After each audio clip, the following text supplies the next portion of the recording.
Dear students, a very good and pleasant morning to all of you. Hope you all are doing well, staying safe at your homes. Dear students, today we are going to discuss non-contact forces. कल हमने contact forces पढ़ा था, तो आज जो हमारा topic है that is non contact forces. जो नाम से ही हमें पता चलता है वो फोर्स जो मतलब कोई बॉडी किसी बॉडी पे ये करे मगर कंटैक्ट जो कंटैक्ट में ना हो. यहाँ पे ये जो नॉन कंटैक्ट फोर्सेस है तो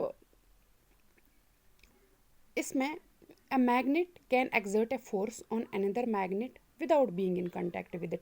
ये पॉसिबल है मैग्नेटिस में.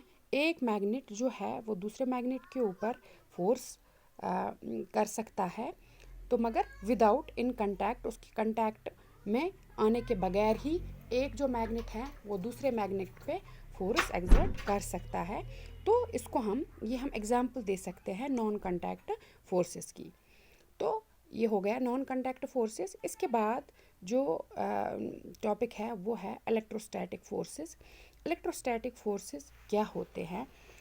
देखिए, the force exerted by a charged body on another charged or uncharged body is known as electrostatic forces. Electrostatic force वो फोर्स होता है जो कोई चार्जड बॉडी किसी अनचार्जड बॉडी पे या कोई चार्जड बॉडी किसी चार्जड बॉडी पे करे. वो फोर्स जो होता है उसको हम इलेक्ट्रोस्टैटिक फोर्स बोलते हैं. तो this force comes into play even when the bodies are not in contact.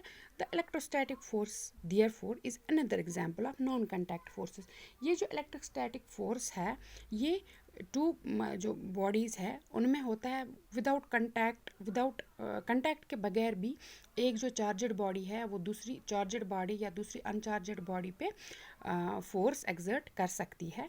तो इलेक्ट्रोस्टैटिक फोर्स जो है ये हम अनदर एग्जांपल ले सकते हैं नॉन कंटैक्ट फोर्सेस में. पहला इसमें जो एग्जांपल है वो मैग्नेट है, एक मैग्नेट है वो दूसरे मैग्नेट के ऊपर फोर्स एक्सर्ट करता है. और इसमें दूसरी एग्जांपल हम ले सकते हैं इलेक्ट्रोस्टैटिक फोर्स की, क्योंकि इसमें एक charged body without coming in contact with another body exert ये फोर्स एक्सर्ट कर सकता है. तो तीसरा है यहाँ पे ग्रेविटेशनल फोर्स. ग्रेविटेशनल फोर्स क्या होता है? तो ये जो ग्रेविटेशनल फोर्स है व्हेन द कॉइन, जब हम कोई कॉइन हमारे हाथ में होगी, कोई भी चीज़ हमारे हाथ में होगी, वो अगर हम ऊपर की तरफ फेंकते हैं तो वो ऑटोमेटिकली नीचे की तरफ आ जाती है, ऊपर नहीं चली जाती है. ये जो ज़मीन है उसमें एक फोर्स है, अट्रैक्शन है, उसको हम ग्रेविटी बोलते हैं या ग्रेविटेशनल फोर्स बोलते हैं.